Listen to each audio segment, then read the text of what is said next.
Bueno, buenas a todos. Hoy arrancamos con el teórico de la química de los radiofármacos de galio y otros radiometales.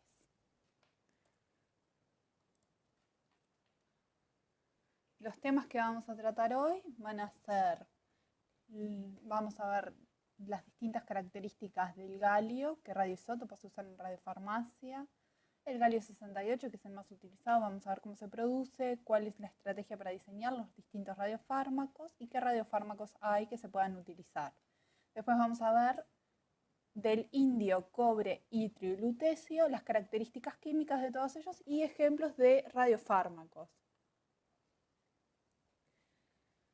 A lo largo de la historia, los metales y los compuestos metálicos han sido utilizados para el tratamiento de varias enfermedades. El uso de complejos radiometálicos para imagenología médica y radioterapia es algo relativamente nuevo y los radionucleidos metálicos son bastante interesantes para el desarrollo de los distintos radiofármacos debido a sus propiedades nucleares variables, como ser tipo de radiación, con la energía que tienen de fotones o de partículas y la química de coordinación que ellos tienen. Hoy vamos a hablar principalmente del galio 68 que se utiliza para el diagnóstico, ya que es un emisor de positrones, el indio 111 que se utiliza para diagnóstico mediante SPECT, el cobre 64 que puede ser tanto utilizado para diagnóstico o para terapia, el itrio 90 y el lutecio 177 que los dos se utilizan para terapia. Arranquemos con el galio. El galio, cuando se encuentra naturalmente en la naturaleza, está presente bajo la forma de dos isótopos estables, el isótopo 69 y el 71. El 69 tiene una abundancia isotópica de alrededor del 60% y el 71 del 40% restante. Para radiofarmacia hay 3 radioisótopos que se han utilizado y que son los únicos que son relevantes para nosotros. Y pueden ser utilizados para la producción de radiofármacos. Ellos son el galio 66, 67 y 68, que los vamos a ver más adelante. Ahora vamos a hablar de la química del galio en general, previo a hablar de estos 3 radioisótopos que a nosotros nos interesan. La química del galio más relevante en radiofarmacia ocurre en solución acuosa. En solución acuosa, el galio está en estado de oxidación más 3, ya que es el más estable. El galio más 3 está como galio hidratado, solo es estable bajo condiciones ácidas, o sea, en unos pH que sean menores a 3. Cuando el pH aumenta, ya se empieza la formación del trihidróxido de galio debido a hidrólisis y a medida que vamos aumentando el pH, estos compuestos empiezan a precipitarse y formar un hidróxido de galio y a medida que se va precipitando, a medida que voy pasando a pHs mayores, se va redisolviendo ese sólido y se encuentra como ion galato. A pH fisiológico, que es el pH en el que vamos a inyectar los radiofármacos, a pH 7,4, no se supera la concentración máxima del anión, entonces no tenemos problemas de que obviamente se nos precipite nuestro radiofármaco. Pero entonces, lo importante acá es que ustedes recuerden que en estados de oxidación del galio, siempre que vamos a estar hablando del estado de oxidación más 3, y que según el pH que estemos en la solución vamos a tener el galio libre hidratado o hidróxido de galio que es capaz de precipitar o hidróxido de galio que se redisuelve, que es el galato. Entonces el pH va a formar algo muy importante en la producción de radiofármacos de galio. La química de coordinación del galio es muy bien conocida. Como el resto de los elementos del grupo 8 de la tabla periódica, el galio se clasifica como un ácido duro de Lewis, que se une fuertemente a bases de Lewis, es altamente, o sea, que tienen que ser bases que sean altamente iónicas y no polarizables. si bien la química de coordinación del galio está definida por el número de coordinación 6 y con esfera octaédrica, también podemos encontrar compuestos que sean tetra o pentracoordinados. Pero lo más común es que sean esfera octaédrica y número de coordinación de 6. También es importante mencionar que la química de coordinación es muy similar a la del hierro 3, debido a que el hierro 3 y el galio 3 tienen similitud en carga radioiónico, número de coordinación, configuración electrónica. Entonces, esto nos va a llevar a que tengamos que tener cuidado porque el complejo puede intercambiar el galio con proteínas plasmáticas que tengan afinidad al hierro, como ser la transferrina, ferritina o lactoferritina.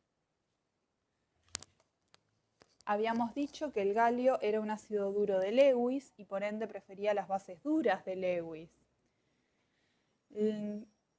Y todas ellas utilizan átomos donadores de electrones como ser oxígenos, nitrógenos o azufres, en el menor de los casos. Ya habíamos visto que los radioisótopos de galio que se utilizan en radiofarmacias son el galio 66, 67 o 68. El galio 66 y 68 son emisores de positrones. El galio 67 no, es mediante captura electrónica que decae. Y los tres son muy relevantes en medicina nuclear. Vamos a ver cada uno de ellos por separado. El galio 66 es un emisor de positrones con un periodo de semidesintegración de 9,5 horas. Es producido mediante un ciclotrón mediante la reacción nuclear 66-zinc, bombardeado por protones, dando galio 66.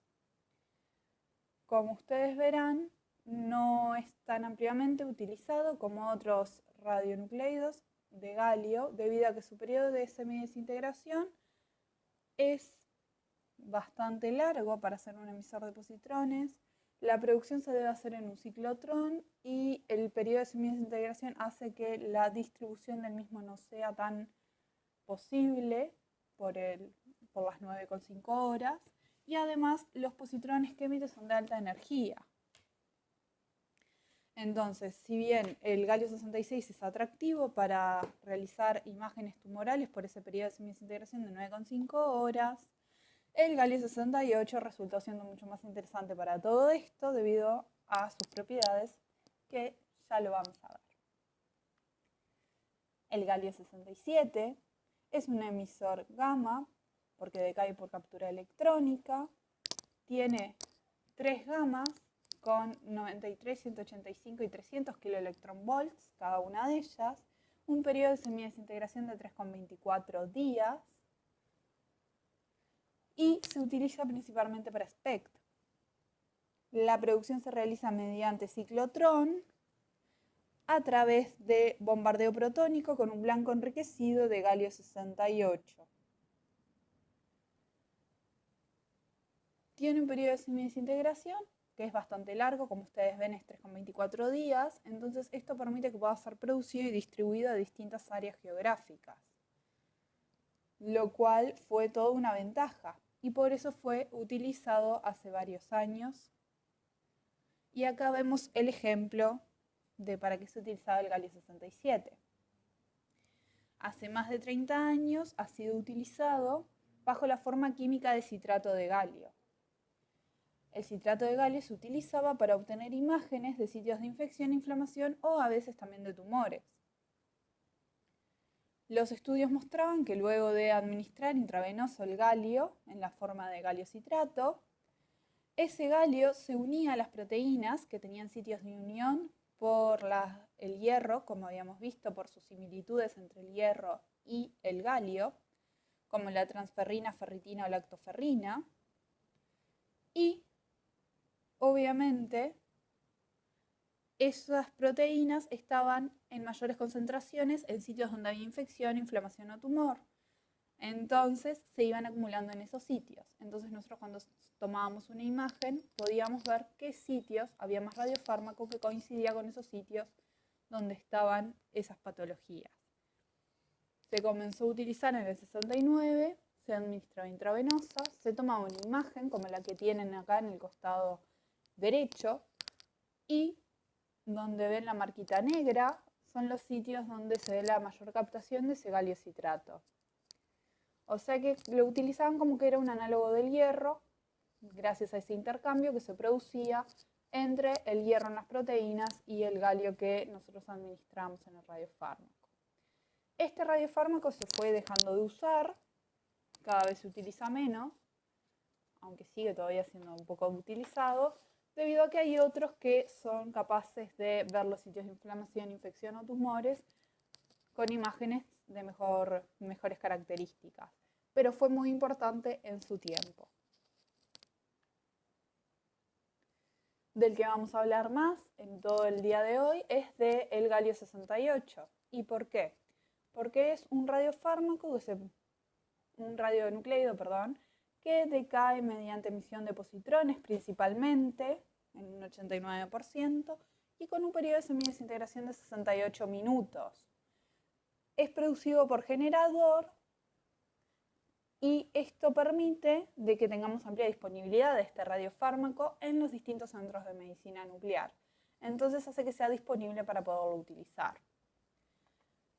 En la actualidad es ampliamente utilizado para distintos radiofármacos PET. Entonces, ustedes se acuerdan de que los emisores de positrones, lo que sucedía era que el positrón se encontraba con su antipartícula, el electrón, y lo que se producía era la aniquilación.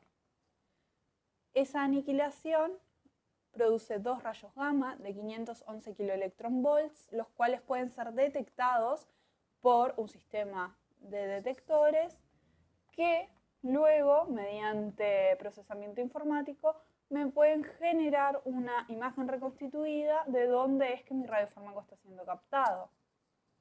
Por eso se utiliza en tomografía de emisión de positrones. Entonces, el galio, como yo les dije, era un emisor de positrones y por eso lo utilizamos. El galio 68 se dispone a través de un generador, que el generador es de germanio galio. El periodo de semidesintegración de 68 minutos que tiene es corto y es compatible con la farmacocinética de la mayoría de los radiofármacos de bajo peso molecular y el galio tiene una química de coordinación bastante conocida. Entonces todo esto hace que el galio 68 se utilice ampliamente para lo que es tomografía de emisión de positrones. El galio 68 yo les dije que principalmente se podía conseguir mediante un sistema generador de germanio galio, pero también es posible fabricarlo, o sea, generarlo en un ciclotrón.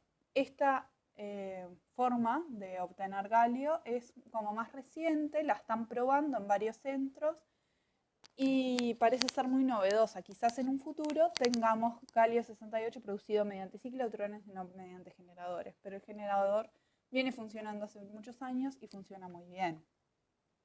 Acá brevemente les quería contar que el galio 68, si lo queremos producir por ciclotrón, utilizamos un blanco de zinc 68, lo bombardeamos con protones y obtenemos el galio 68. Hay blancos sólidos, hay blancos líquidos que se pueden utilizar y lo bueno que tenemos al utilizar el galio 68 producido mediante ciclotrón es que puedo tener grandes cantidades de radioactividad en solo una irradiación de mi blanco sólido o de mi blanco líquido.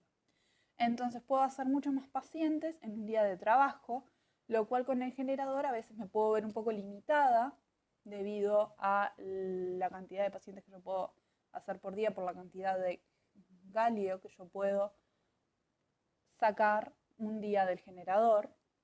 Y también me permite distribuir el producto a otras zonas geográficas en caso de que necesiten galio 68. Con el generador lo puedo hacer también, pero a veces no tengo tanta cantidad como para poder hacerlo. Entonces es un método nuevo que se está utilizando y que quizás en un futuro el galio 68 se genere mediante ciclotrón. Pero el más utilizado es mediante generador de germanio galio. El generador ha sido descrito como una forma de obtener el galio 68 bajo forma iónica o de complejo, siendo la forma iónica la más versátil y la que más se utiliza en radiofarmacia. El germanio tiene un periodo de semidesintegración de 271 días, lo que permite producir generadores de larga vida y con buena relación costo-efectividad. El galio 68 tenía un periodo de semidesintegración de 68 minutos, lo que hace que el equilibrio que generen este padre y este hijo sea un equilibrio secular. ¿Ah? ¿Se acuerdan de los primeros teóricos que tuvimos de generadores? Bueno, es un equilibrio secular. El germanio se encuentra como germanio en estado de oxidación +4 y puede estar adsorbido a una matriz que puede ser orgánica o inorgánica, y lo puedo diluir el galio 68 diariamente mediante una solución ácida con cloruro de ácido clorhídrico, diluido. La forma en la que vamos a tener el galio va a ser como galio libre hidratado, porque vamos a utilizar una solución ácida y a pH ácidos habíamos visto que el galio lo teníamos en forma de galio +3 libre e hidratado. Los generadores, según su carga, tienen una vida media de 2,5 años aproximadamente. Acá tenemos varios de los generadores que se utilizan y que están disponibles para ser utilizados en radiofarmacia. Como ven ahí, la mayoría tienen una matriz en la columna que son de titanio, de dióxido de titanio. Hay otros que también tienen columnas orgánicas o de óxido de estaño. Todas ellas se diluyen con ácido clorhídrico, pueden ser de distintas concentraciones según el fabricante lo determine, pero todas son con ácido clorhídrico, distintos volúmenes de dilución, y obviamente las impurezas químicas que podemos encontrar son diversas según cómo esté fabricado ese generador.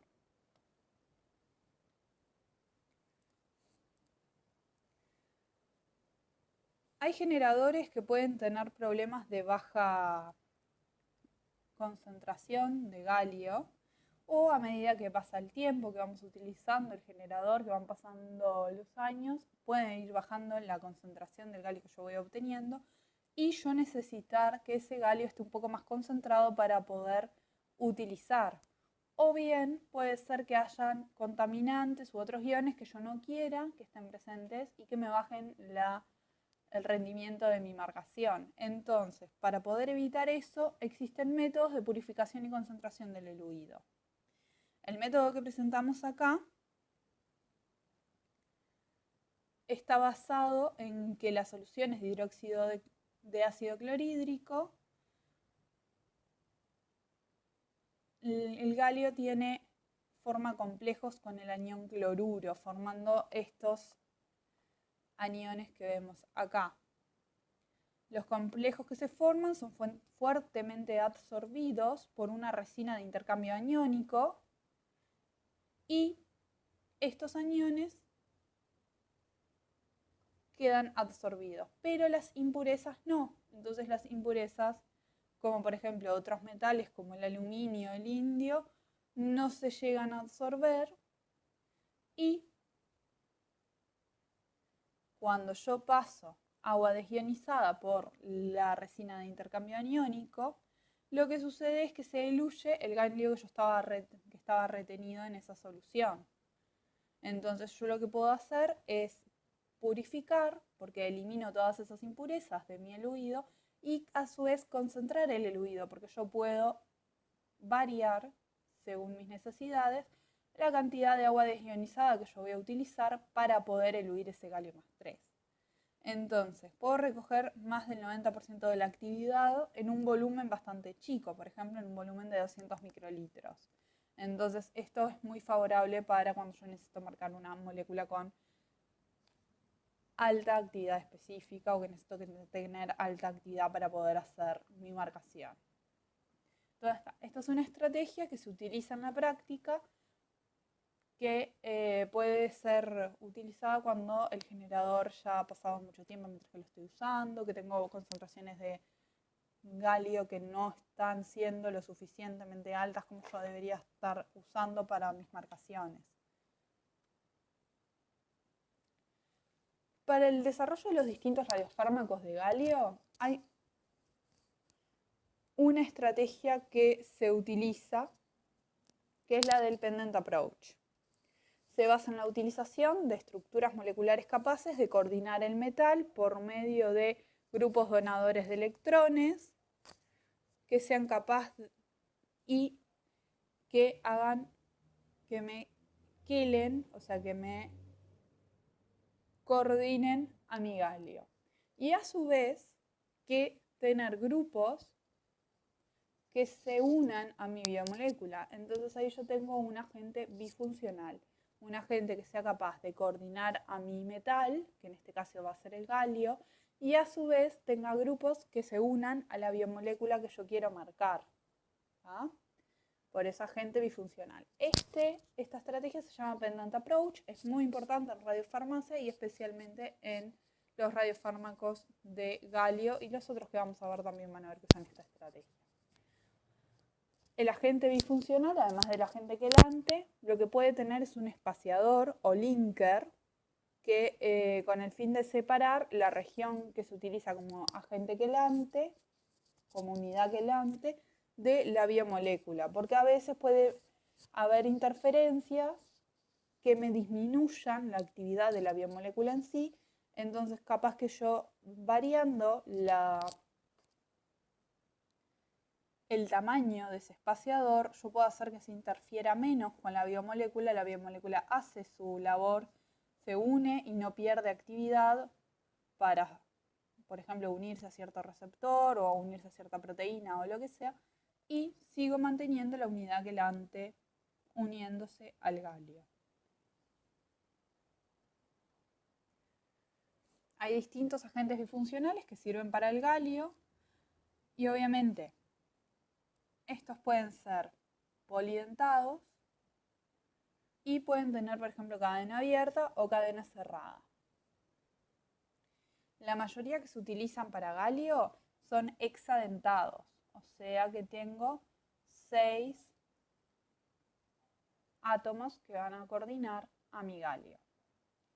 Pueden también haber pentadentados o tetradentados, pero sin embargo no son tan frecuentes como los primeros, como los hexadentados.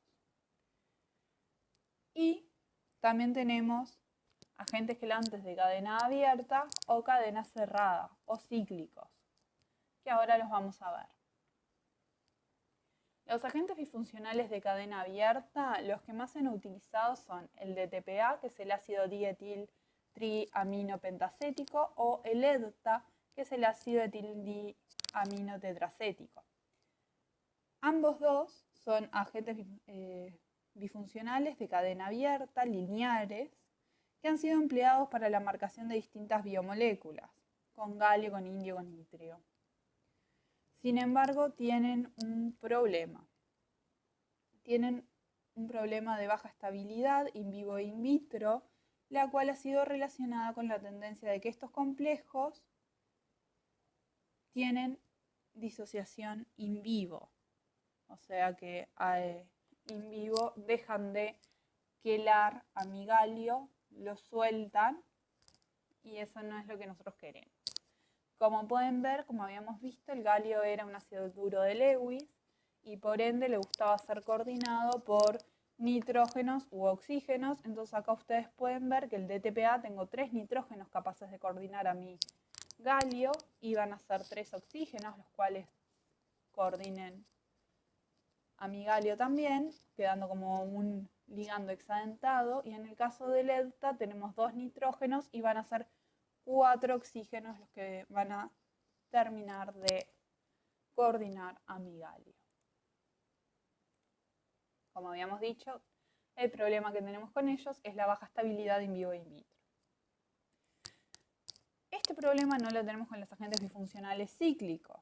Los más comunes que se utilizan son los agentes quelantes macrocíclicos triasa, porque muestran mayor selectividad por el galio debido a la conformación que generan con el galio y al tamaño de su hueco, digamos, que tienen estos agentes bifuncionales. La estabilidad termodinámica que presentan los complejos que utilizan estos agentes bifuncionales cíclicos se debe a que El catión, el galio, se sitúa adecuadamente en la cavidad del ciclo, quedando este aislado de otras especies competidoras que están presentes en el medio interno, como por ejemplo la transferrina plasmática. Entonces, eso hace que estos agentes gelantes tengan mayor estabilidad. El nota es ampliamente utilizado, el nodasa también, pero el dota en realidad es el más utilizado de todos ellos. ¿Ah? En este caso tenemos 4 nitrógenos que van a ser los que coordinarán al galio, más 2 oxígenos pertenecientes a esos grupos ácidos carboxílicos. Si vemos las constantes de disociación típicas de los complejos que se forman con estos macrociclos, con galio, adquieren valores 10 a la 5 o 10 a la 7 veces mayores que los de cadena abierta. Entonces, como pueden ver, son muy buenos. Y los que forman con el DOTA tienen levemente menor estabilidad termodinámica con respecto a los que son con el galio nota.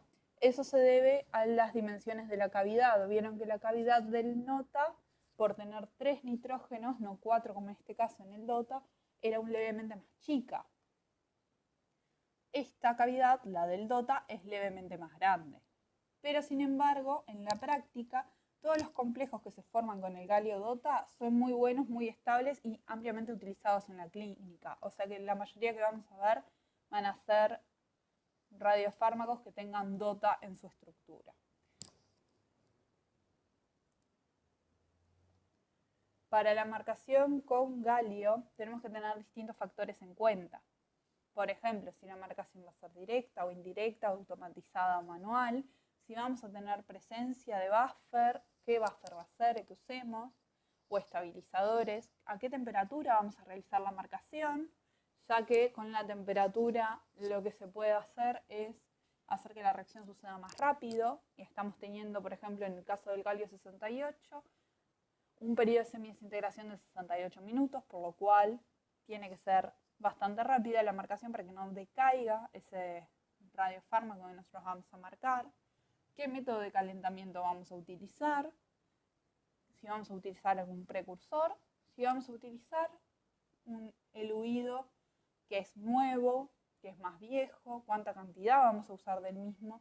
Todos estos son factores que hay que tener en cuenta cuando vamos a realizar la marcación para que la marcación sea exitosa. Habíamos visto que la marcación puede ser directa o indirecta. Esto lo que quiere decir es que si la marcación es directa, es en un solo paso. Por ejemplo, yo incubo mi biomolécula, la cual tiene el agente bifuncional unido, por ejemplo, un DOTA unido. Entonces, yo incubo mi biomolécula, la cual tiene el agente bifuncional, con mi galio, y se me forma el radiofármaco que yo estaba buscando. También puede ser indirecta en 2 pasos, que yo primero una al galio, al agente disfuncional, y luego hago una reacción para que ese agente disfuncional se una a la biomolécula en cuestión. O bien,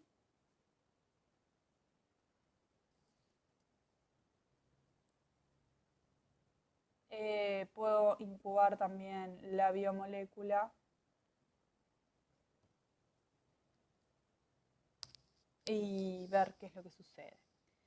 En el caso de la marcación indirecta, la utilizo cuando, por ejemplo, alguno de los componentes, por ejemplo la biomolécula, es lábil a la temperatura y yo tengo que hacer la unión del agente bifuncional con el galio a altas temperaturas. O hay algo en la reacción, lo cual, por ejemplo, algún metal en la reacción, por ejemplo, de unión de la biomolécula al agente bifuncional, que me pueden llegar a ocupar el huequito que tenga mi agente bifuncional de mi cavidad, por ejemplo, en el caso que use DOTA, y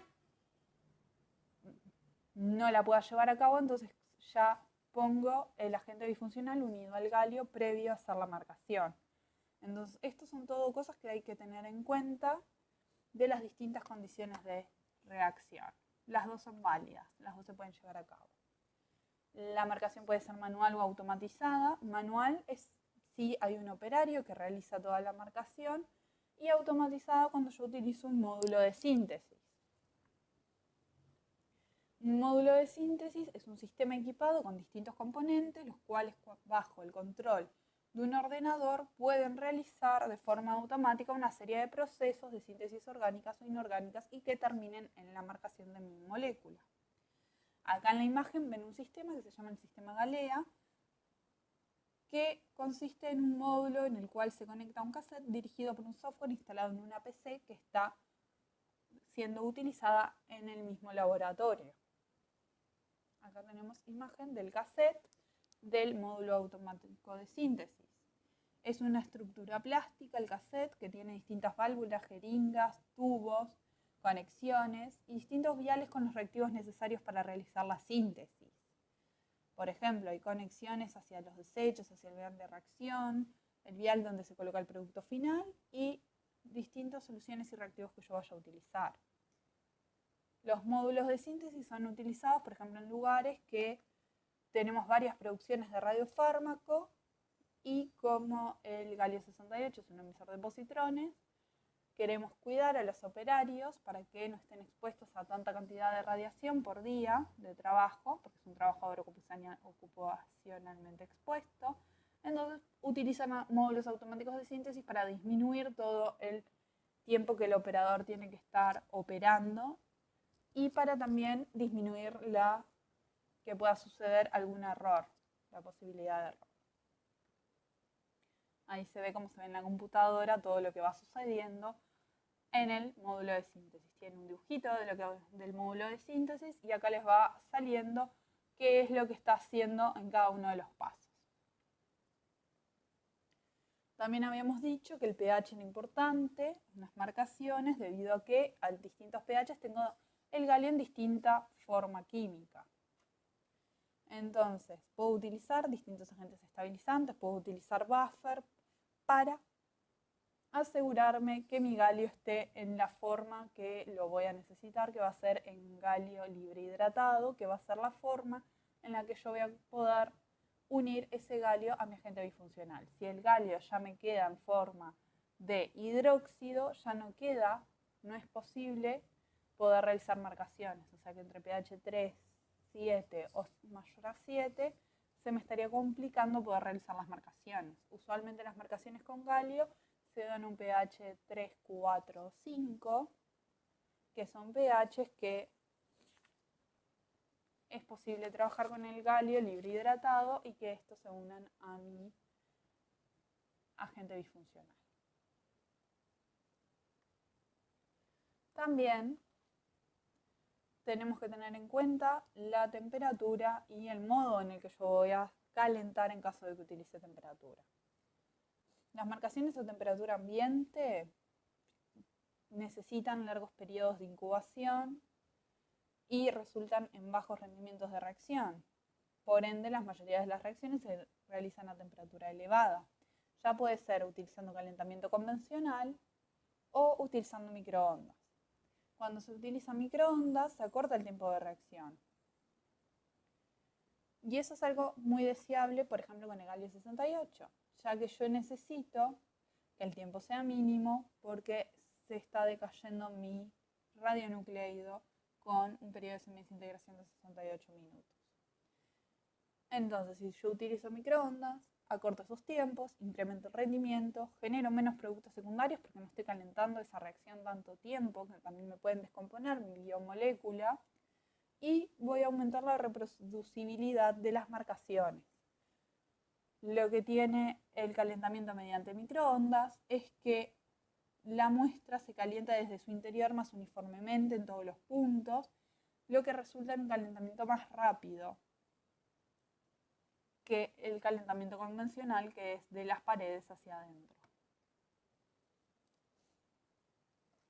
También habíamos hablado de la cantidad de precursor y de eluido. El eluido puede ser un eluido que haya sido eluido hace, por ejemplo, 2 horas y que haya decaído ya, hayan pasado 2 periodos de semidesintegración desde que yo eluí el galio. Entonces eso es algo que no es deseable porque me va a quedar más zinc en nuestra muestra, que también puede ser atrapado por nuestro agente disfuncional, que nos va a generar una disminución de la actividad específica de mi marcado. Entonces yo pretendo que mi eluido sea fresco, sea nuevo, sea concentrado y que no tenga ningún tipo de impureza que me pueda estar interfiriendo en mi marcado. Yo cuando realizo una marcación, eluyo el generador, obtengo el galio en forma de cloruro de galio, lo marco con mi biomolécula, me fijo que el pH sea el correcto, no vaya a ser que estoy en un pH en el cual mi biomolécula no se vaya a marcar, y hago la incubación el tiempo que corresponda para calentar y que ocurra esa marcación. Luego, yo después lo que voy a tener que hacer es controlar la pureza radioquímica de mi marcado. Como ustedes vieron, puedo tener los hidróxidos de galio presentes, porque el pH haya sido muy alto y se me terminen formando. Puedo tener galio libre que no se haya marcado, que no haya entrado en el agente bifuncional, pero yo lo que deseo obviamente es mi molécula marcada. Para poder saber eso, tengo que controlar la pureza radioquímica. Los métodos que más se utilizan es HPLC y cromatografía de capa fina para saber ambas cosas. Los hidróxidos de galio no suelen ser vistos cuando trabajamos en HPLC, entonces tengo que recurrir a una TLC para poderlos ver. El galio libre lo puedo ver en el HPLC y cuando hago una TLC. Entonces, para poder ver las dos impurezas más comunes en mis marcados, voy a tener que utilizar obviamente los dos métodos, el HPLC y las TLC. Por ejemplo, acá tenemos un caso en el cual tenemos un cromatograma, en el cual al principio tenemos nuestro galio libre, vamos a suponer. Acá tenemos mi molécula y acá tengo otra impureza, capaz que es, por ejemplo, que se me descompuso la molécula, un producto secundario de la reacción, etc. Entonces, mediante el HPLC puedo descubrir más impurezas que no solo sean el galio libre. ¿Tá? Si en el parcial nosotros les preguntamos cuáles son las posibles impurezas en un marcado con galio, acuérdense que el galio libre está, que los hidróxidos de galio están y alguna impureza que pueda también ser marcada. ¿Tá? Además de mi radiofármaco, que es obviamente lo que yo quiero que haya en mi marcado. Ahora lo que vamos a ver son distintos radiofármacos de galio. Distintos ejemplos. Vamos a empezar por los radiofármacos que se utilizan para la detección de tumores neuroendocrinos. Pero primero vamos a ver qué son los tumores neuroendocrinos. Son tumores que son neuro porque pueden ser estimulados por el sistema nervioso y endocrinos porque secretan hormonas. Estos tumores pueden ser encontrados en distintos órganos, por ejemplo, esófago, pulmones, estómago, páncreas, apéndice, intestino, etc. Pueden estar en varios órganos. ¿Y qué característica tienen todos en común? Que tienen en las células, presentan alta densidad de un tipo de receptores, que son los receptores de somatostatina que estamos viendo acá. Estos receptores de somatostatina son receptores de membrana que se encuentran en la membrana plasmática, que están acoplados a proteína G, que son expresados por las células tumorales de los tumores neuroendocrinos en alta cantidad. Hay 5 tipos de receptores de somatostatina en total, pero el subtipo 2 es el que se encuentra en los tumores neuroendocrinos. Ese receptor, la función que tiene es unirse a la somatostatina, que la somatostatina es una hormona, que es un péptido, que hay dos formas, principalmente la 28 y la 14, que regula la liberación de muchas hormonas.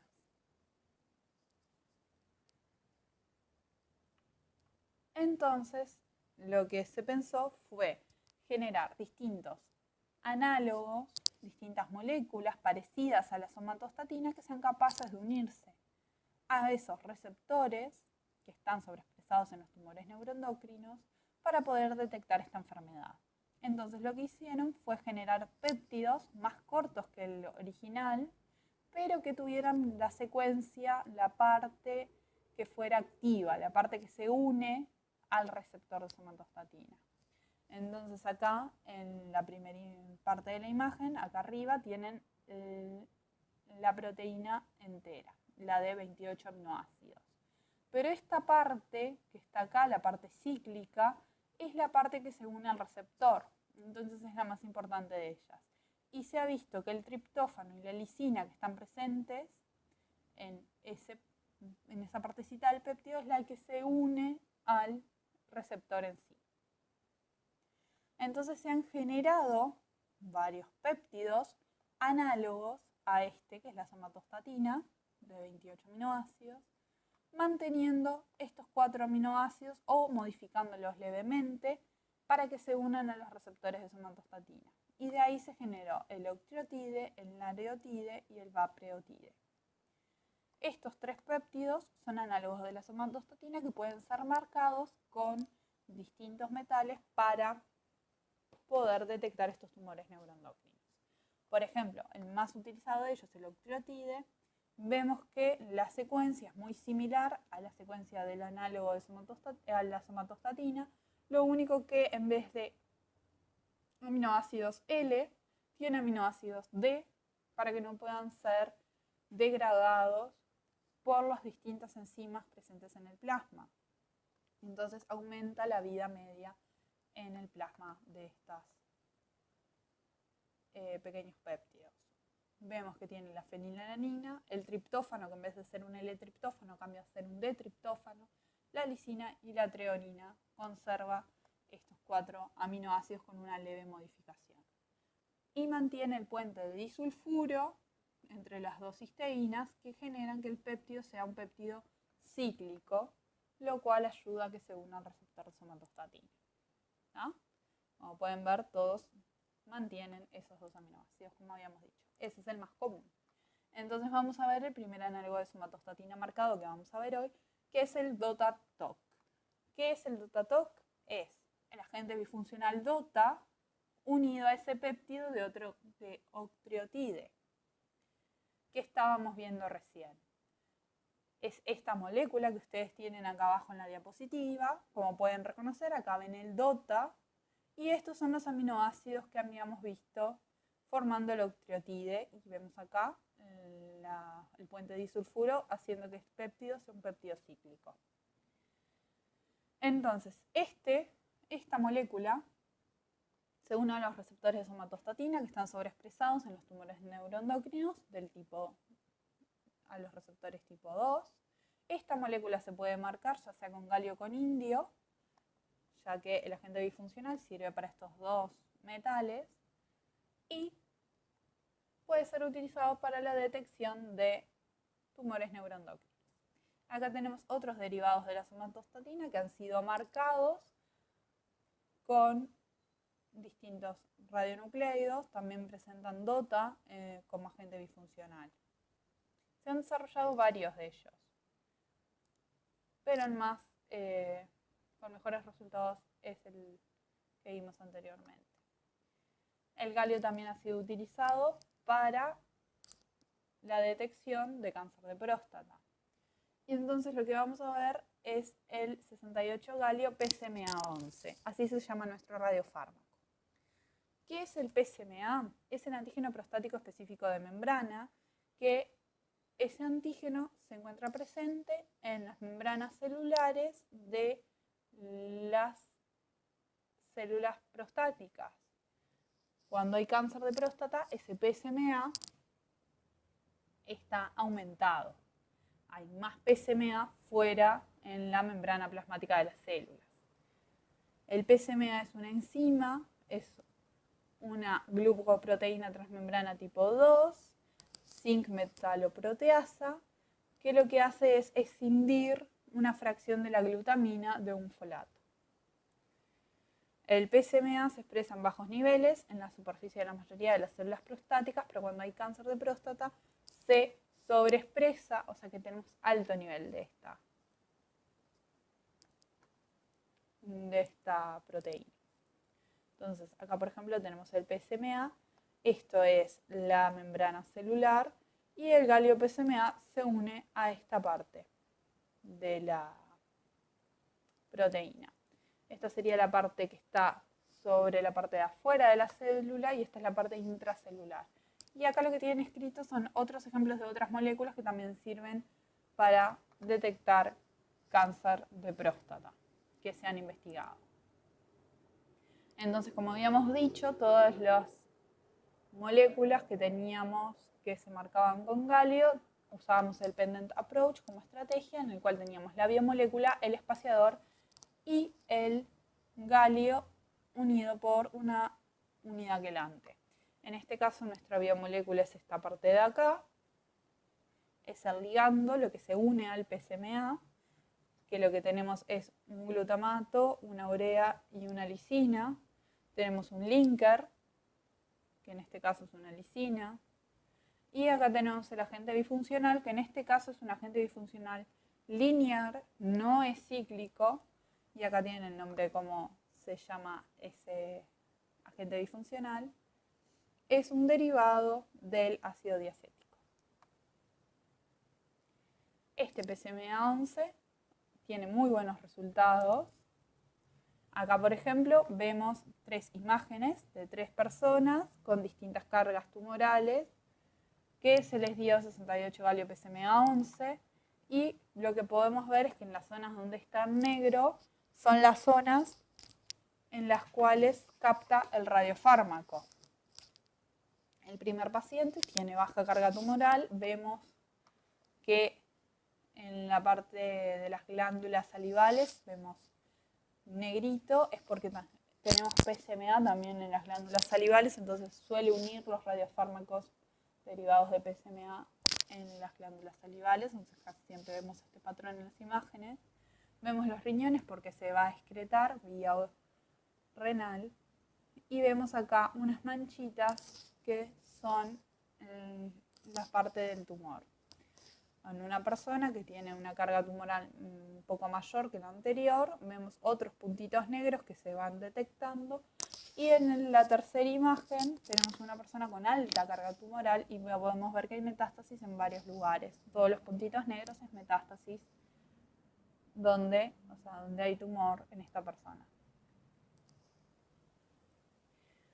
Bueno, ahí más o menos les conté un poco sobre los distintos radiofármacos que se utilizan para galio, marcados con galio. Y ahora lo que vamos a ver es otro metal que se utiliza, que es el indio. El radionucleido más utilizado es el indio 111. El indio es un metal de transición que pertenece al mismo grupo del galio, al grupo 8 de la tabla periódica, con un número atómico de 49.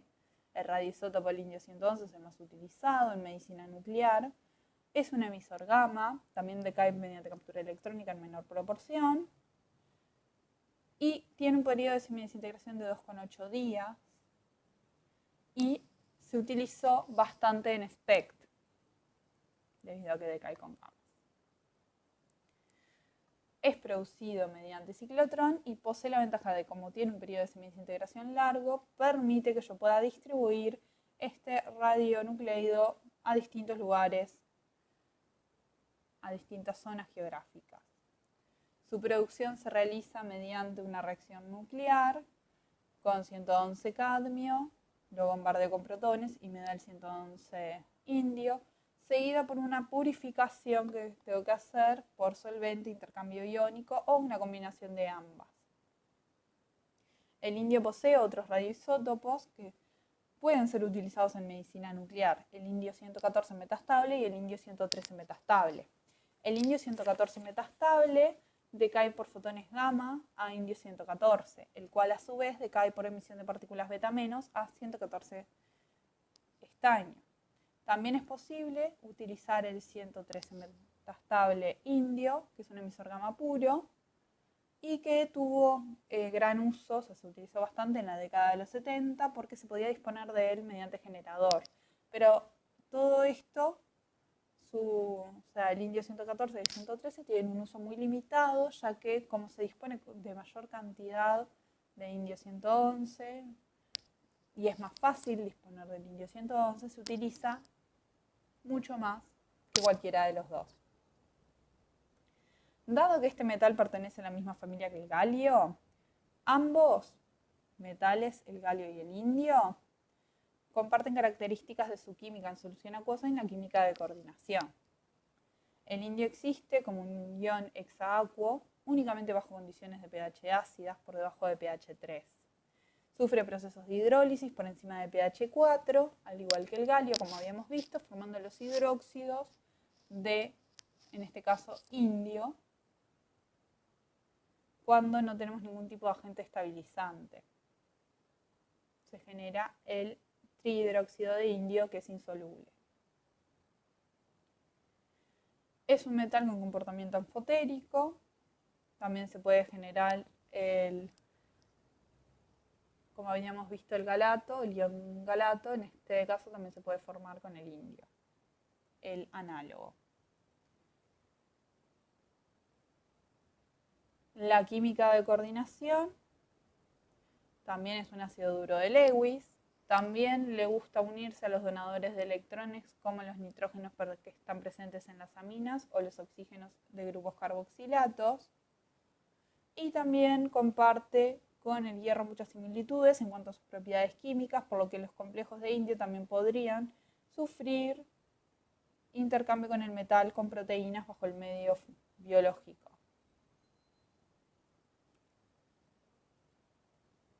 Los agentes bifuncionales que utilizamos en este caso son los mismos que para galio. Y las marcaciones las hago mediante la incubación del ligando en condiciones de pH y temperaturas adecuadas, sin necesidad de una reducción previa. Pero a pesar de todas estas similitudes, tengo diferencias, ya que difieren en el tamaño y densidad de carga, lo que lleva a que en la química de coordinación del indio y del galio haya ciertas diferencias. Los números de coordinaciones, el más común para el galio habíamos visto que era el 6, pero sin embargo para el indio tengo el 7 y el 8.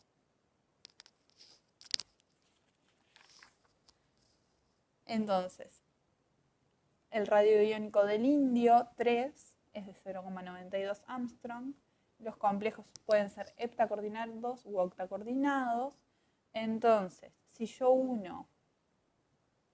tengo un mismo ligando con el mismo agente bifuncional y yo coloco un indio o coloco un galio, los complejos que yo voy a formar van a ser diferentes porque van a tener distinto número de coordinación, por ende diferente geometría.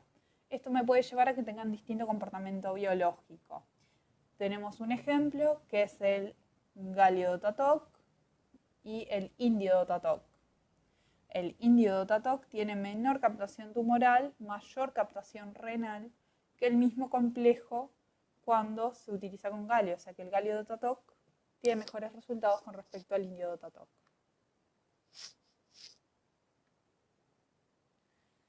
Pero hay muy buenas aplicaciones que se han desarrollado con el indio. Es el caso de la marcación de leucocitos. Los leucocitos son los glóbulos blancos, son parte de los glóbulos blancos y se encuentran principalmente en sitios de infección o inflamación. Por ende, cuando una persona tiene leucocitos en algún sitio que estén acumulados, o sea, en una cantidad no normal, yo puedo estar presente a una infección o una inflamación. Yo puedo marcar esos leucocitos con indio 111. ¿Cómo hago esto? con la molécula de oxina que tenemos acá abajo. Entonces yo lo que hago es la molécula de oxina, que es esta molécula que tenemos acá, la incubo con el cloruro de indio, con buffer-acetato, y se forma el radiofármaco 111 indio-oxina. Luego le extraigo una muestra de sangre al paciente, separo los leucocitos, incubo los leucocitos con ese radiofármaco que yo generé, que es el indio 111 oxina, y lo que sucede es que el indio 111 oxina tiene la capacidad de entrar dentro de las células, o sea, puede traspasar la membrana celular mediante difusión pasiva, pero dentro de la célula, el indio 111, se encuentra que hay distintas proteínas intracelulares a las cuales también se puede unir. Entonces lo que sucede es el indio 111 se suelta de la oxina que estaba y se une a distintas proteínas que estén dentro del citoplasma de la célula. La oxina queda libre de indio y puede también salir de la membrana celular. Entonces, luego de que yo hago eso, tengo los leucocitos marcados con el indio 111 porque va a quedar atrapado dentro de las proteínas que hay dentro de los leucocitos, y yo le inyecto esos leucocitos al paciente. Luego de unas horas tomo una imagen del paciente y me va a decir dónde están esos leucocitos, dónde están agrupados, dónde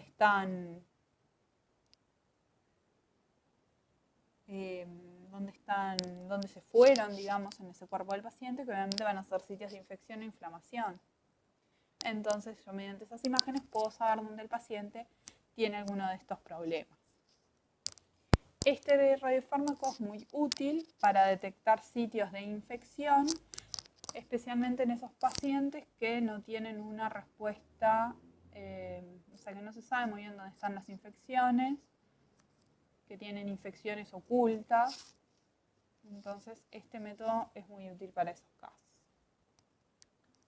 De la misma forma que marcamos los leucocitos, se pueden marcar plaquetas, que son otras células presentes en la sangre de los pacientes.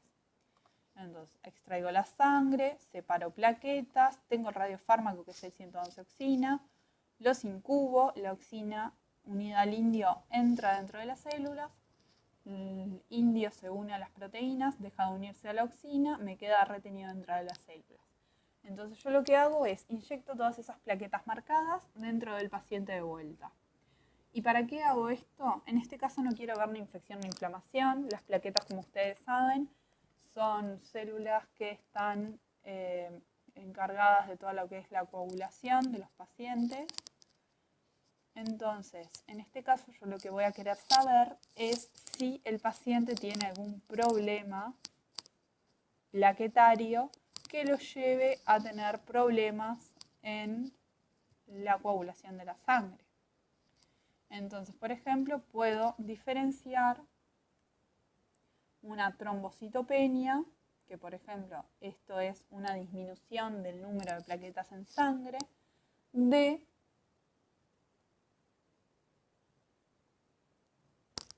por ejemplo, si es una trombocitopenia porque las estoy destruyendo de más o porque las estoy usando de más. Entonces, eso le da al médico una idea de qué es lo que está pasando. Las plaquetas en sangre, o sea, en la sangre de los pacientes, tienen una vida media de 7 días. Entonces, puedo saber si es que las estoy destruyendo de más o si es que las estoy usando de más.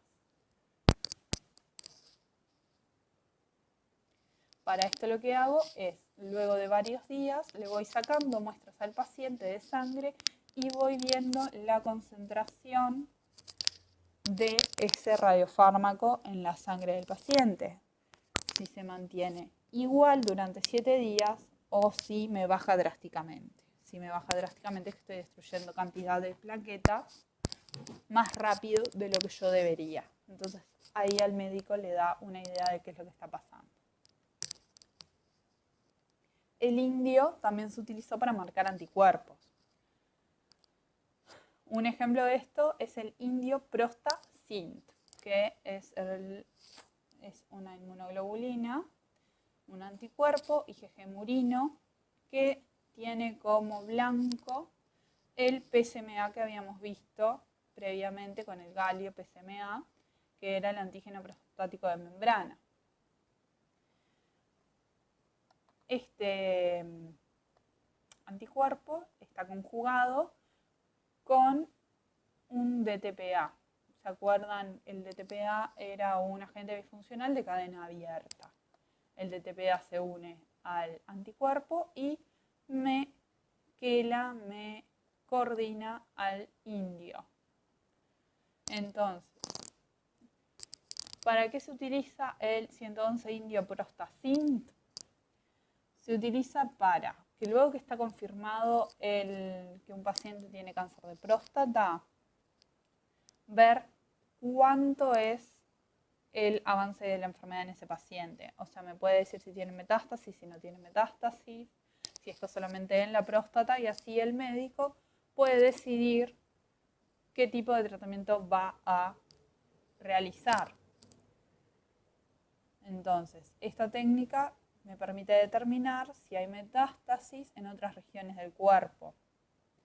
Y también me sirve para evaluar la recurrencia del cáncer luego de que el paciente ya fue tratado, no sea para evaluar recaídas. Este prostacint se utilizó bastante.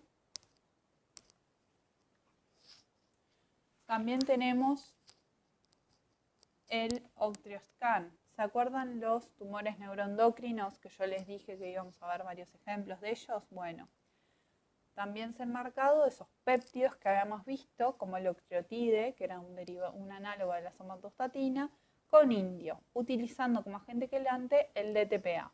Entonces lo que yo tengo es este radiofármaco que tenemos acá presente, el cual tenemos el DTPA como agente quelante, el cual me coordina al indio, y el péptido, que en este caso es el octreotide. ¿Se acuerdan el péptido que era cíclico con el puente disulfuro y que tenía esta formita para poder ser reconocido por el receptor de somatostatina? El Octreoscan se utilizó en un tiempo bastante para el diagnóstico de tumores neuroendocrinos. Luego surgieron los derivados marcados con galio y bueno, estos fueron ganando terreno, pero en su momento fueron muy importantes. El galio Dotatoc surge un tiempo después, tuvo mejor sensibilidad con los tumores neuroendocrinos, entonces nos quedamos con el galio Dotatoc.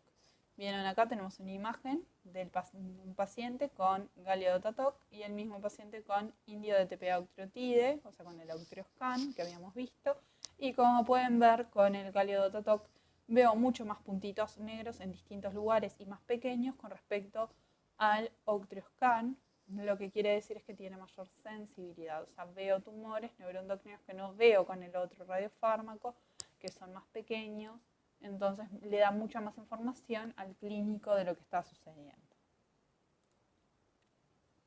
También habíamos visto que vamos a hablar del cobre. En este caso vamos a hablar del cobre 64, que es el radionucleido, o sea, es el radioisótopo más importante del cobre para radiofarmacia. Tenemos el cobre 60, 61, 62 y 64, que todos estos pueden ser utilizados para diagnóstico, y el cobre 64 y 67, que pueden ser utilizados para terapia. El cobre 64, como pueden ver, puede ser utilizado ya tanto para diagnóstico o para terapia. ¿Por qué? Porque es un emisor de positrones, también decae por captura electrónica y también decae por emisión de partículas beta menos. Por ende, puede ser utilizado para terapia o para diagnóstico según la dosis que yo le dé al paciente. Tiene un periodo de semidesintegración de 12,7 horas y es producido mediante ciclotrón, mediante reacción nuclear con 64 níquel, lo bombardeo con protones y obtengo 64 cobre con una elevada actividad específica, para poder desarrollar distintos radiofármacos. ¿Ah? Acá tenemos el esquema de decaimiento del cobre 64, que habíamos dicho que decaía por beta menos y decae por beta menos por emisión de positrones y por captura electrónica.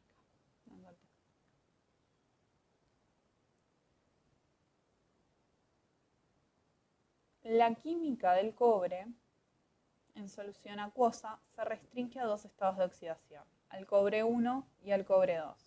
El cobre 1, debido a su configuración de 10, permanece estable en solución acuosa formando complejos con quelantes que poseen átomos donadores débiles, o sea, donadores blandos, como por ejemplo los azufres presentes en tioéteres, los fósforos de las fosfinas, entre otros.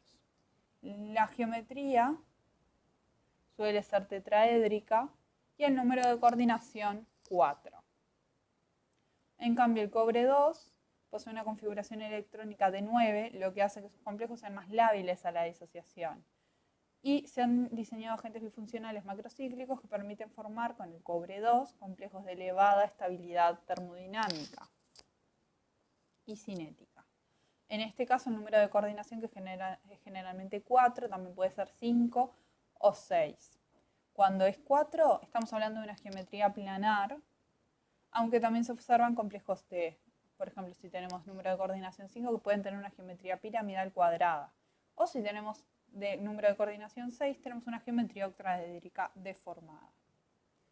Los agentes quelantes más adecuados para el cobre 2 contienen átomos de nitrógenos, que son donadores fuertes, por ejemplo, los nitrógenos de las aminas, bases de Schiff, piridina o azufres presentes en tiocarbazonas. El diseño de los agentes quelantes para el cobre 2 para usar en radiofarmacia se basa en dos tipos de estrategias, y esta es la primera que vamos a ver. Mediante la utilización de ligandos que forman complejos lipofílicos, neutros, estables en sangre, capaces de difundir a órganos y tejidos de interés, como por ejemplo corazón, riñón. Y una vez que alcanzan el medio celular, estos complejos suelen perder estabilidad y como consecuencia el cobre es liberado. Acá tenemos un ejemplo de estos ligandos, que son las tiosemicarbazonas.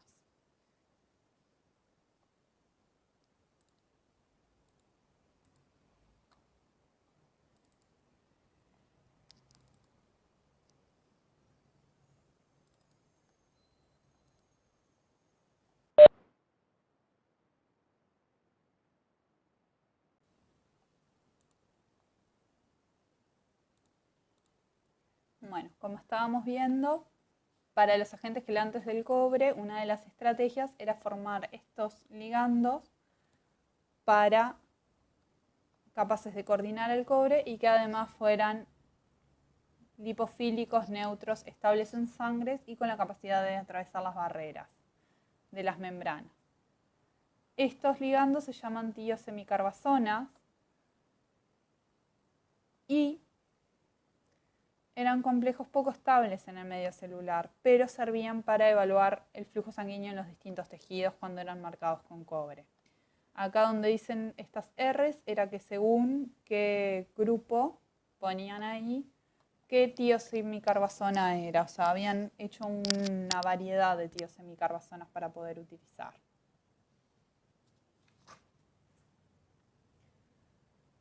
Tenemos la primera de ellas, el cobre PTSM. Esta tiosemicarbaçona la pueden ver acá.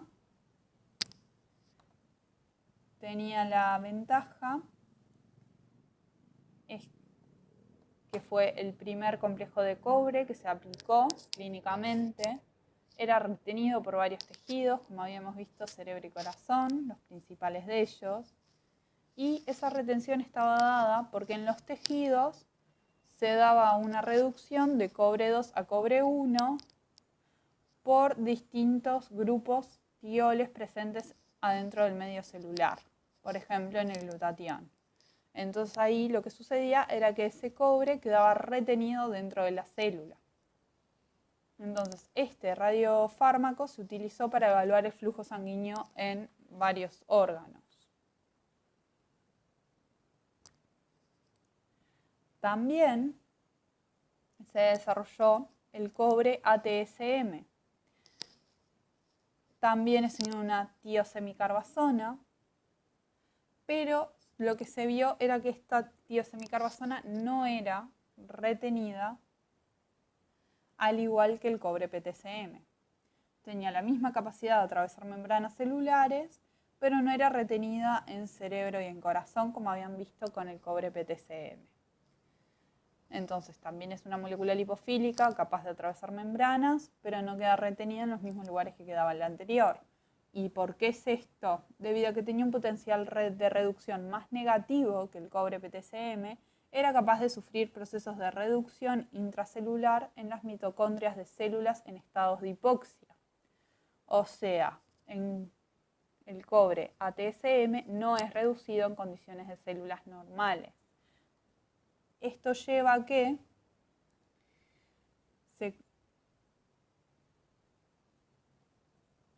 fuera capaz de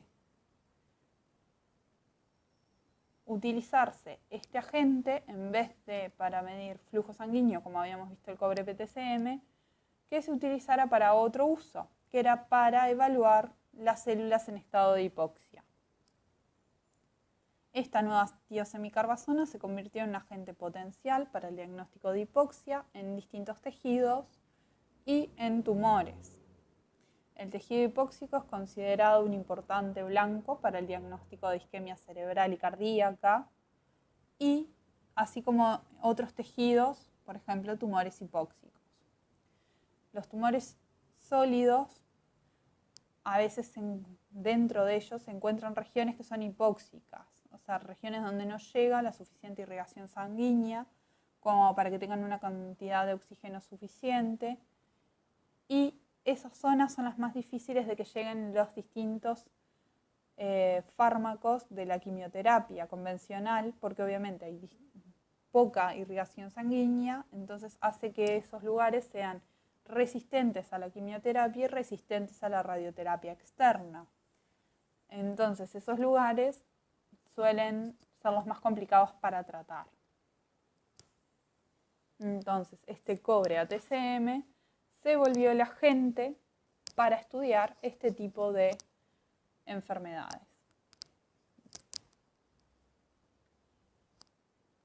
La segunda estrategia para el diseño de distintos agentes quelantes para el cobre implica la utilización de ligandos que forman complejos con alta estabilidad in vivo.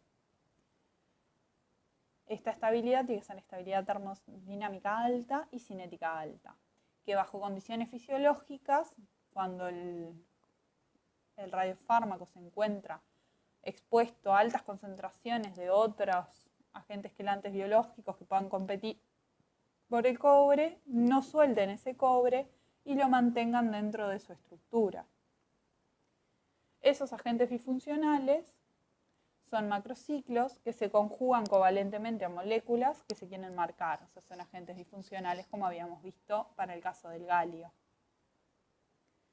Esos agentes bifuncionales se pueden unir a anticuerpos, péptidos u otras moléculas pequeñas. Y acá tenemos en las imágenes algunos de ellos. Uno de los más conocidos es el ciclen, el ciclam con un puente entre los dos nitrógenos. También se ha utilizado el DOTA y el TETA para la marcación de cobre. ¿Se acuerdan que el cobre tenía un número de coordinación de 4? Entonces por eso es que tenemos el ciclen y el ciclam como los principales agentes bifuncionales para cobre. Se han marcado varias cosas con cobre, una de ellas son los derivados de somatostatina, que ya vimos con galio, ya vimos con indio y ahora vamos a ver con cobre. Tienen distintos ahí radiotrazadores que se hicieron de péptidos derivados de somatostatina marcados con distintos agentes quelantes para marcar con cobre 64. Tenemos el teta-OC, teta-Y3-OC, teta-Y3-tate o teta-tate. Todos ellos se marcaron con cobre 64 y lo que vieron en estudios in vitro e in vivo que daban mejores resultados que los que se habían marcado con indio, que era el Electroscan, ¿se acuerdan de él? Que habíamos visto que el galio Dotatoc tenía mejores resultados que el Electroscan. Bueno, los derivados de somatostatina marcados con cobre también tienen mejores resultados que el indio Electroscan. Se han empleado, ¿se acuerdan que el galio 64 era emisor beta más, beta menos? Entonces, utilizando la parte de terapia, las radiaciones beta menos, se han utilizado estos radiopéptidos marcados con cobre 64 para terapia y se vio que hubo una inhibición de crecimiento de los tumores en ratas. Esperemos que esto en algún momento pueda ser utilizado en humanos. Y nos quedan los últimos dos radionucleidos que vamos a ver hoy, el itrio 90 y el lutecio 177. El itrio 90 es un radionucleido metálico producido por medio de generador a partir de estroncio 90. Su decaimiento se da por medio de emisión de partículas beta menos y decae a 90 circoncia. Es el radionucleido que vamos a ver con la energía beta menos mayor de todas. O sea, es un beta menos de muy alta energía. Su periodo de semidesintegración es de 2,7 días, lo cual es adecuado para utilizar en medicina nuclear, ya sea para producirlo, distribuirlo y para el tratamiento de distintas enfermedades. El lutecio 177 es un lantánido que se produce mediante irradiación con lutecio 176 en un reactor y posee tres tipos de emisiones, beta menos y 2 gamma. Tiene un periodo de semidesintegración de 6,75 días. También permite poderlo producir y distribuir a distintos lugares.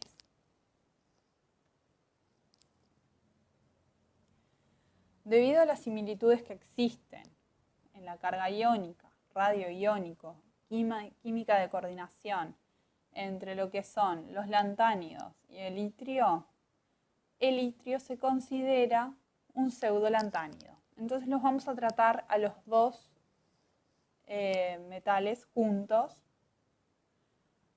para poder trabajar. En ambos casos, el principal estado de oxidación en solución acuosa es el +3, al igual que vimos con el indio, al igual que vimos con el galio. Una característica importante es que precipitan en presencia de aniones como hidróxidos, fosfatos o carbonatos. Son capaces de competir por el itrio o por el lutecio +3, aunque estén formando parte de los complejos con agentes quelantes polidentados. Entonces, esto explica que el itrio y el lutecio tengan alta afinidad por el tejido óseo, lo cual hay que tener cuidado porque en el caso de ambos que son emisores beta menos, pueden causar toxicidad en médula ósea. La química de coordinación del itrio y del lutecio, en este caso, está definida por quelantes polidentados con átomos donadores duros, como nitrógenos de aminas y oxígenos de carboxilatos, como hemos visto también para el galio y para el indio. Poseen números de coordinación que están entre 7 y 10. Estos son cationes bastante mucho más grandes de lo que era el galio, por ejemplo, entonces los números de coordinación van a ser mucho más grandes. Entonces vamos a necesitar agentes quelantes polidentados en estos casos. Se encuentran descritos algunos complejos con número de coordinación 6, 7 y 8, pero bueno, de 7 a 10 habíamos dicho que era lo que típicamente se conocía. La alta selectividad para estos cationes se consigue mediante el uso de macrociclos con 8 átomos donadores de electrones. ¿no? O sea que vamos a tratar de estar en un número de coordinación de 8. También los agentes quelantes que se utilizan son o análogos de DTPA o análogos del DOTA. En el caso que sean análogos del DTPA, van a tener que tener más grupos capaces de coordinar al itrio o al lutecio para que tengan un número de coordinación más grande. Y en el caso del DOTA también. Los análogos de DTPA, o sea que son agentes bifuncionales lineares, han visto que tienen alto rendimiento de marcación bajo condiciones suaves de reacción, o sea, puedo hacerlo a más baja temperatura, no necesito calentar como necesito para el DOTA, por ejemplo. Los otros metales que puedan estar presentes, que estén contaminando, por ejemplo, si tengo un itrio 90, por ejemplo, si tengo algún otro metal en el itrio, o sea, con mi eluido de itrio 90, no van a unirse a los análogos de DTPA, o sea que en realidad está bueno. Y voy a tener complejos que se pueden llegar a disociar en condiciones fisiológicas, como habíamos visto que pasaba con el galio y los agentes bifuncionales lineares, debido a la competencia en el medio interno con otras moléculas que pueden competir por ellos. Pero en general funcionan bastante bien. Los análogos de DOTA son cinéticamente inertes, o sea que me forman complejos mucho más estables bajo condiciones fisiológicas con respecto a los de los análogos de DTPA, pero tienen una cinética de marcación muy lenta. Y hay otros metales que también pueden unirse a esos análogos de DOTA. Entonces, esa cinética de marcación lenta yo la tengo que derrocar, la tengo que vencer mediante calentamiento. Y hay a veces que las biomoléculas no las puedo calentar porque se me terminan descomponiendo. O el tiempo de que yo necesito calentar para que ocurra la reacción es muy largo. Entonces voy a tener distintos factores que me van a influir en la marcación, como la temperatura, el tiempo de calentamiento, si uso buffer, si hay contaminantes en, por ejemplo, el eluido o en lo que yo esté utilizando, que me pueden llegar a complicar la marcación y que hay que tenerlo en cuenta. Acá tenemos ejemplos de algunos agentes bifuncionales para itrio. Vieron que estos son análogos de DTPA, todos los que estamos viendo acá. Estos son análogos del DOTA, este no. Y como pueden ver, son muy parecidos al DTPA, pero con más cadenas, más grupos capaces de coordinar a esos metales, ya sea itrio o lutecio. Y en el caso del DOTA también. Este que tenemos acá marcadito, que tiene un nombre bastante extraño, tiene alta eficiencia en el marcado con itrio 90 y forma complejos muy estables. O sea, se utiliza bastante en el marcado con itrio por estas características. Con el lutecio van a ver que cualquiera de los del DOTA está bien.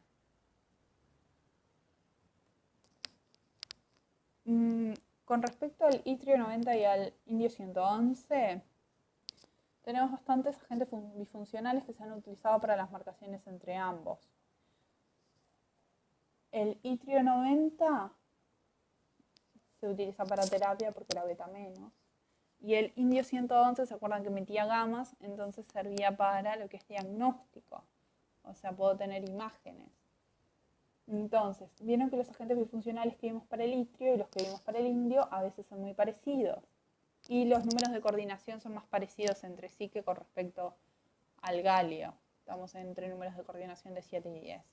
Entonces, hay varias moléculas que, por ejemplo, uno marca una molécula con itrio 90 y marca la misma molécula con indio. Voy a tener complejos bastante similares. Voy a tener la misma biomolécula, el mismo agente bifuncional, lo único que me va a cambiar es el radionucleido. Y cuando yo la marco con indio, la uso, por ejemplo, para hacer imágenes, para ver dónde están, por ejemplo, los tumores y hacer determinaciones de dosis. Hasta qué dosis de radiofármaco le puedo dar al paciente según cuánto elimine de radiofármaco en un tiempo dado, por ejemplo. Y calculo con eso la dosis de radiofármaco que yo le tengo que dar para terapia utilizando itrio 90.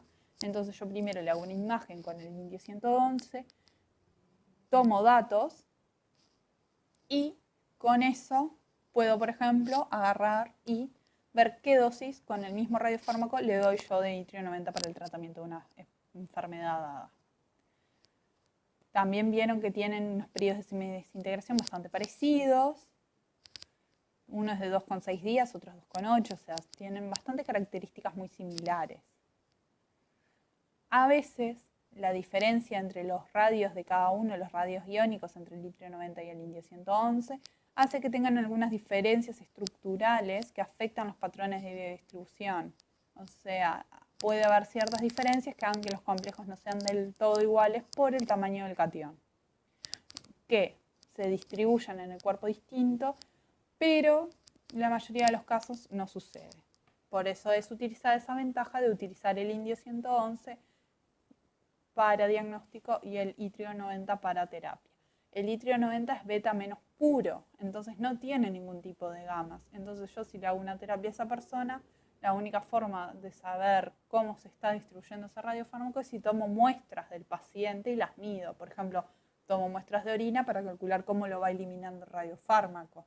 Pero no es como con el indio 111 que yo tomo una imagen y sé dónde va a estar acumulado el radiofármaco.